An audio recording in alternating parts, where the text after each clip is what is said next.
एक खामोश पिस्मांदा गांव खुशीपुरा में ज्यादातर लोग खेती बाड़ी करके अपनी रोजी रोटी चलाते थे।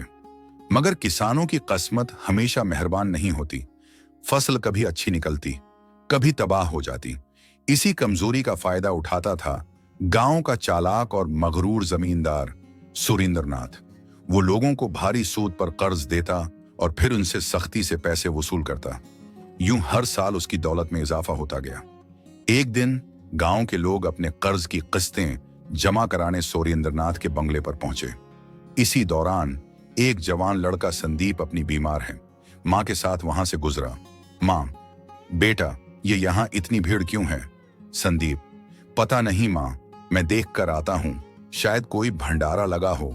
अगर खाने का इंतजाम हुआ तो हम भी कुछ खा लेंगे। संदीप और उसकी मां 2 दिन से भूखे थे। उम्मीद की करण लिए संदीप भीड़ में एक आदमी के पास गया। संदीप, भैया, यहां क्या बट रहा है? आदमी, बट नहीं रहा, लुट रहा है। देख रहे हो ना, वो आदमी कुर्सी पर बैठा है, वही है जमींदार सुरेंद्र नाथ। हम सब ने किसी न किसी मजबूरी में उससे कर्ज लिया है। मैंने तो अपनी बेटी की शादी के लिए पैसे हैं लिए थे, मगर 3 साल में कर्ज दगना हो गया और खत्म होने का नाम नहीं ले रहा। संदीप, तो आप लोग उसका मुखालफत क्यों नहीं करते? आदमी हंसते हुए, मुखालफत? पीछे देखो, इसके गुंडे खड़े हैं। जो पैसे वक्त पर नहीं देता, इसकी हड्डियां तोड़ दी जाती हैं। पैसे देना ही पड़ता है, वरना जान के लाले पड़ जाते हैं। ये सब सुनकर संदीप का दिल भर आया, लेकिन वो गुंडों के खौफ से कुछ कहने या करने की हिम्मत न कर सका। वो अपनी मां के पास वापस आया। मां, क्या हुआ बेटा? खाने का कुछ इंतजाम हुआ? संदीप, नहीं मां, खाना तो नहीं मिला, लेकिन यहाँ के लोगों की हालत देखकर दिल भर आया। हम भी गरीब हैं, मगर हम पर कम उस कम किसी का कर्ज तो नहीं है। इन बेचारों पर तो जुल्म हो रहा है। मां, बेटा, तेरे बाबा ने तुझे यही सिखाया था कि दूसरों की मदद से पीछे ना हटना। संदीप, मां, मैं चाहकर भी क्या कर सकता हूं? हम खुद बमुश्किल जी रहे हैं। मां, बेटा, भगवान पर भरोसा रख, अपना फर्ज निभाने से मत घबरा। जब मां बेटे में ये बात हो रही थी, तब एक औरत कमला उनके पास आई। कमला, तुम लोग कौन हैं? हो, पहले कभी नहीं देखा यहां। संदीप, हम गरीब लोग हैं, खाने की तलाश में आए हैं। कमला, आओ मेरे साथ, मेरे घर पर खाने का इंतजाम है। कमला ने संदीप और उसकी मां को भरपेट खाना खिलाया।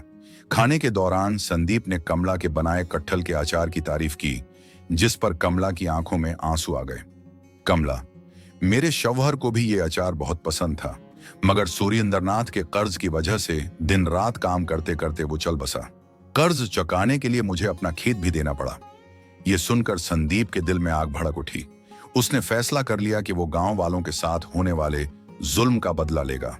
इसी रात संदीप चुपके से सुरेंद्र नाथ के बंगले की तरफ निकला। उसने मना ढान रखा था।